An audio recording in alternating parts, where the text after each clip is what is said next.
तो फ्रेंड, आज हम करने वाले हैं एनसीईआरटी बुक है जो अरविंद पब्लिकेशन की बुक है और हम सब्जेक्ट कर रहे हैं इसमें भारतीय अर्थव्यवस्था, जो हमारा 9 से लेकर 12 तक ओल्ड एंड न्यू बुक का ये निचोड़ है।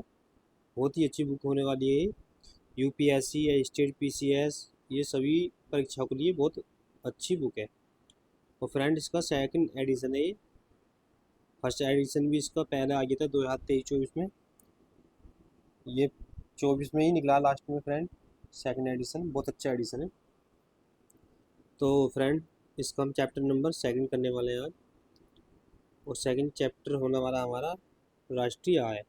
राष्ट्रीय आय हम टॉपिक नंबर 3 पढ़ेंगे। हम राष्ट्रीय आय लेखांकन और भारत में सकल घरेलू उत्पाद की गणना। तो ज़्यादा बातें ना करते हुए फ्रेंड, शुरू करते हैं चैप्टर सेकंड।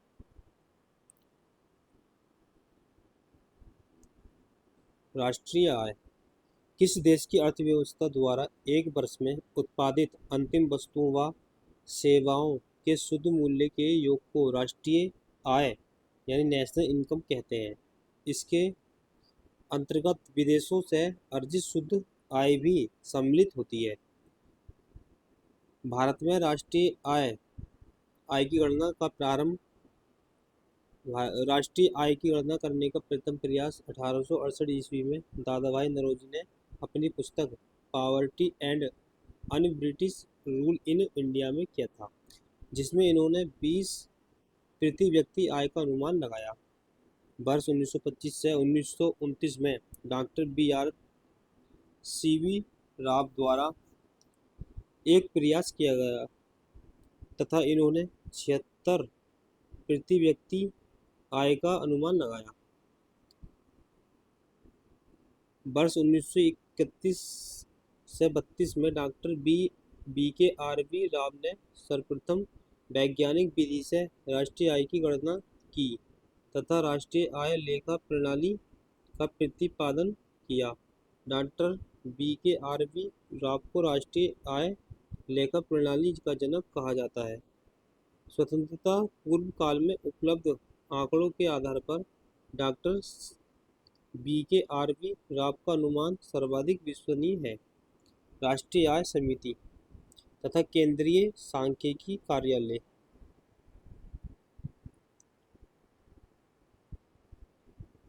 अब राष्ट्रीय सांख्यिकी कार्यालय ने डॉक्टर BKRV राव की पद्धति को कुछ संशोधनों के साथ स्वीकार किया।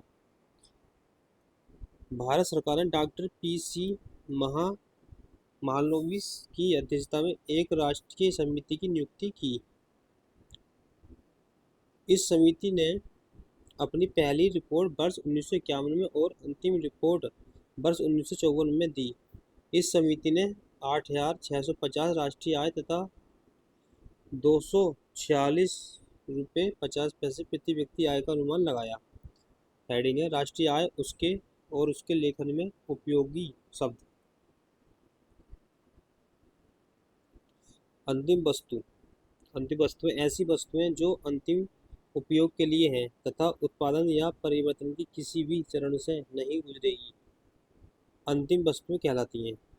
मध्यवर्ती वस्तुएं कुछ वस्तुओं का उपयोग अन्य उत्पादकों द्वारा सामग्री इनपुट के रूप में किया जाता है, जिन्हें मध्यवर्ती वस्तुएं कहते हैं। इनका उपयोग अधिकांश कच्चे माल के उत्पादन के लिए इनपुट के रूप में किया जाता है।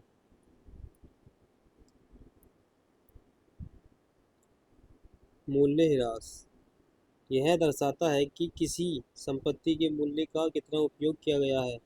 मूल्यह्रास प्रायः पूंजीगत वस्तुओं की टूट फूट के लिए वार्षिक भत्ता है। बाजार मूल्य यह वास्तविक लेन देन मूल्य को संदर्भित करता है। बाजार मूल्य में उत्पाद शुल्क, वैट, सेवा कर, सीमा शुल्क तथा सरकारी सब्सिडी जैसे अप्रत्यक्ष कर सम्मिलित होते हैं। साधन लागत इसका अर्थ किसी वस्तु या सेवा के उत्पादन में उपभोग या उपयोग किए गए उत्पादन के सभी कारकों की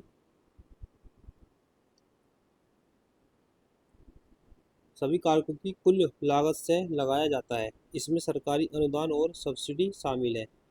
क्रय शक्ति क्षमता यह वह दर है जिस पर प्रत्येक देश में समान मात्रा में वस्तुएं और सेवाएं खरीदने के लिए एक देश की मुद्रा को दूसरे देश की मुद्रा में परिवर्तित किया जाता है। आधार वर्ष वह वर्ष जिसके विरुद्ध किसी सूचकांक का प्रदर्शन मापा जाता है आधार वर्ष कहलाता है। हिंदू वृद्धि दर इस दर का तात्पर्य भारतीय अर्थव्यवस्था में राष्ट्रीय आय अथवा वास्तविक वृद्धि दर से संबंधित है। हिंदू वृद्धि दर अवधारणा के प्रतिपादक प्रो राजकृष्णन थे। वर्ष 1991 में अपनाई गई उदारीकरण की नीति के पश्चात भारत इस वृद्धि दर से बाहर निकलने में सफल रहा। राष्ट्रीय आय लेखांकन राष्ट्रीय आय लेखांकन यानी नेशनल इनकम अकाउंटिंग प्रायः उत्पादन उपभोग एवं वितरण से संबंधित व्यवस्था का विवरण प्रस्तुत करता है। यह अर्थव्यवस्था के विभिन्न क्षेत्रों की कार्यप्रणाली को प्रदर्शित करता है। राष्ट्रीय आय से संबंधित अवधारणाएं राष्ट्रीय आय की गणना के संबंध में मूलतः दो अवधारणाओं राष्ट्रीय उत्पाद तथा सकल घरेलू उत्पाद को आधार बनाया जाता है। राष्ट्रीय आय से संबंधित प्रमुख अवधारणाएं निम्नलिखित हैं। बाजार कीमत पर सकल घरेलू उत्पाद जीडीपी सकल घरेलू उत्पाद जीडीपी प्रायः एक देश की घरेलू सीमा में एक वर्ष में उत्पादित सभी अंतिम वस्तुओं तथा सेवाओं का बाजार मूल्य है। बाजार कीमत पर सकल घरेलू उत्पाद जीडीपी माने gross domestic product at market price में सभी निवासियों तथा गैर निवासियों द्वारा नए उत्पादन को शामिल किया जाता है। इसके अतिरिक्त उत्पादन का स्वामित्व या तो एक स्थानीय कंपनी द्वारा या किसी विदेशी स्वामित्व वाली कंपनी द्वारा किया जाता है। बाजार कीमत पर सकल घरेलू उत्पाद का आकलन निम्न सूत्र द्वारा किया जाता है। दोस्तों सूत्र इसका जीडीपी इक्वल सी प्लस आई प्लस जी प्लस एक्स माइनस एम, जहाँ सी उपभोग परिव्यय, आई निवेश परिव्यय, जी सरकारी परिव्यय, एक्स निर्यात, एम आयात है। साधन लागत पर सकल घरेलू उत्पाद जीडीपी साधन लागत पर सकल घरेलू उत्पाद जीडीपी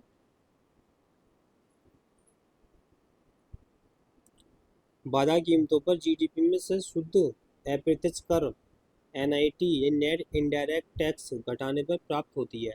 बाजार कीमतें वे कीमतें हैं जो उपभोक्ता द्वारा दी जाती है। बाजार कीमतों में उत्पाद करों तथा उपदानों को शामिल किया जाता है। साधन लागत पर सकल घरेलू उत्पाद एक देश की घरेलू सीमा में एक वर्ष में फर्मों द्वारा किए गए उत्पादन के मौद्रिक मूल्य की माप है। साधन लागत पर सकल घरेलू उत्पाद का आकलन निम्नलिखित सूत्र द्वारा किया जाता है। सूत्र है दोस्तों इसका GDP equal GDP minus NIT. दोस्तों कोई कमेंट में आपको कोई बात पूछती है आप कमेंट कर सकते हैं। बाजार कीमतों पर शुद्ध घरेलू उत्पाद एनडीपी बाजार कीमतों पर शुद्ध घरेलू उत्पाद NDP net domestic product at market price में नीति निर्धारकों को यह ज्ञात होता है कि चालू जीडीपी को बनाए रखने के लिए देश को कितना व्यय करना पड़ेगा। यदि मूल्य ह्रास के कारण हुई पूंजी स्टॉक की हानि को विस्थापित नहीं किया जाता तो सकल घरेलू उत्पाद घटेगा। बाजार कीमतों पर शुद्ध घरेलू उत्पाद का आकलन निम्न सूत्र द्वारा किया जाता है अर्थात NDP equal GDP minus depreciation साधन लागत पर शुद्ध घरेलू उत्पाद यानी एनडीपी।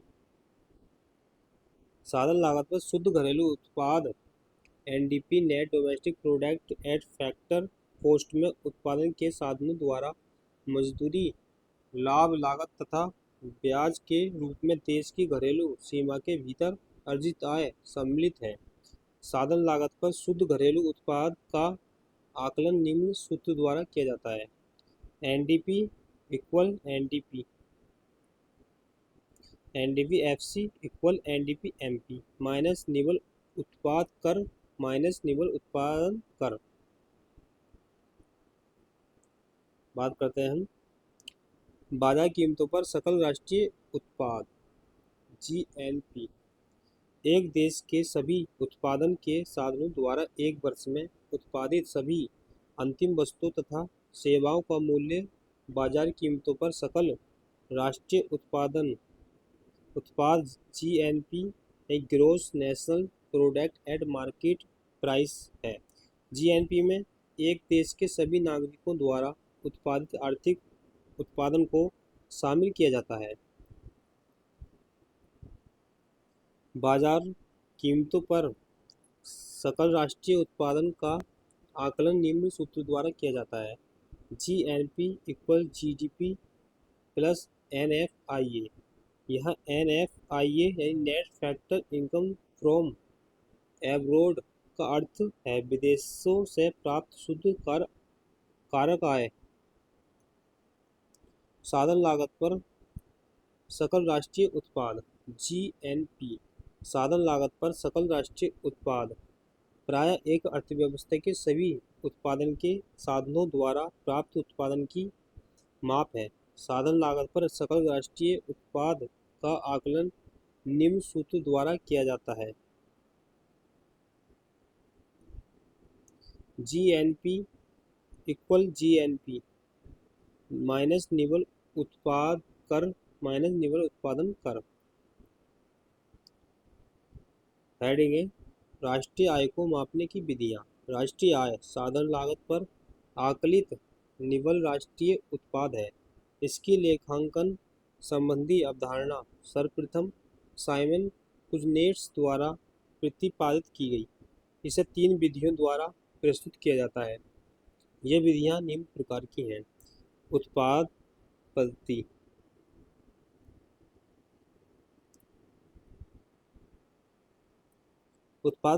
यानी प्रोडक्ट मेथड को वस्तु सेवा विधि गुड्स सर्विस सिस्टम भी कहा जाता है।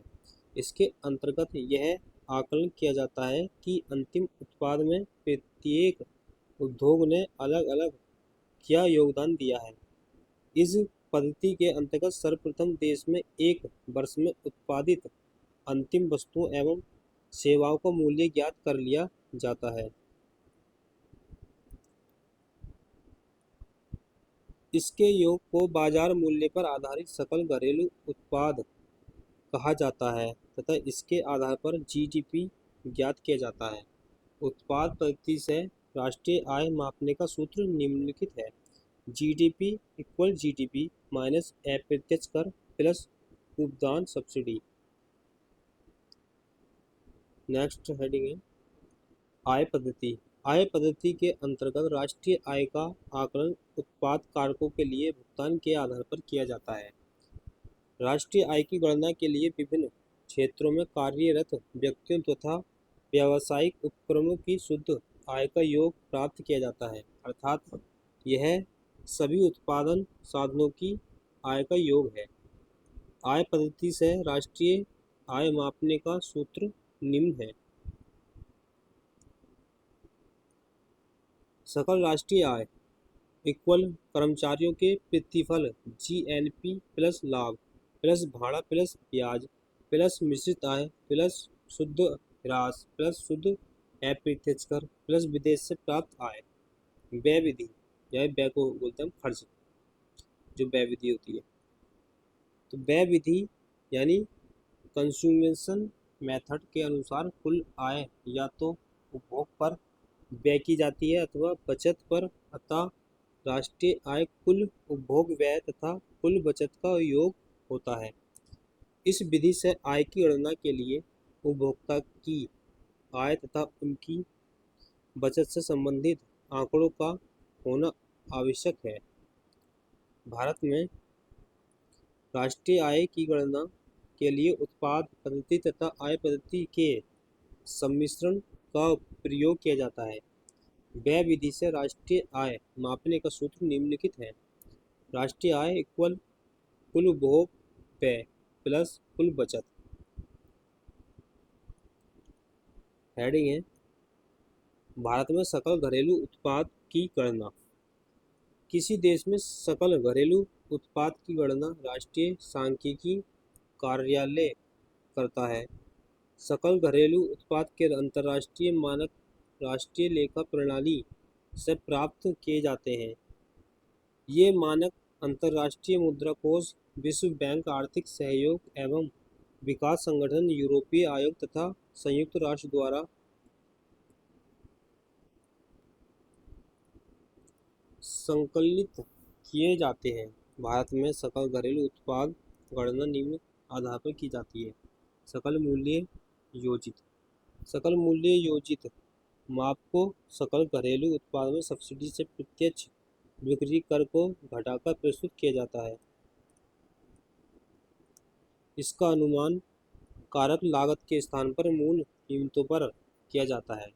शुद्ध घरेलू उत्पाद यह किसी देश की अर्थव्यवस्था का वह शुद्ध घरेलू उत्पाद नेट डोमेस्टिक प्रोडक्ट है जिसे एक वर्ष के दौरान होने वाले मूल्यह्रास को घटाकर प्राप्त किया जाता है। शुद्ध घरेलू उत्पाद का आकलन निम्न सूत्र द्वारा किया जाता है। शुद्ध घरेलू उत्पाद बराबर सकल घरेलू उत्पाद जीडीपी माइनस मूल्यह्रास।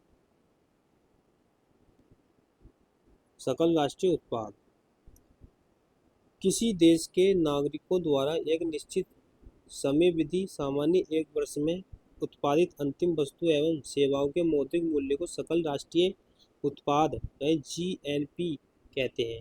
सकल राष्ट्रीय उत्पाद को सकल घरेलू उत्पाद में विदेश से प्राप्त आय को जोड़कर प्राप्त किया जाता है। इसके अंतर्गत देश की सीमा से बाहर होने वाली आर्थिक गतिविधियों को भी सम्मिलित किया जाता है। इसका आकलन निम्न सूत्र द्वारा किया जाता है।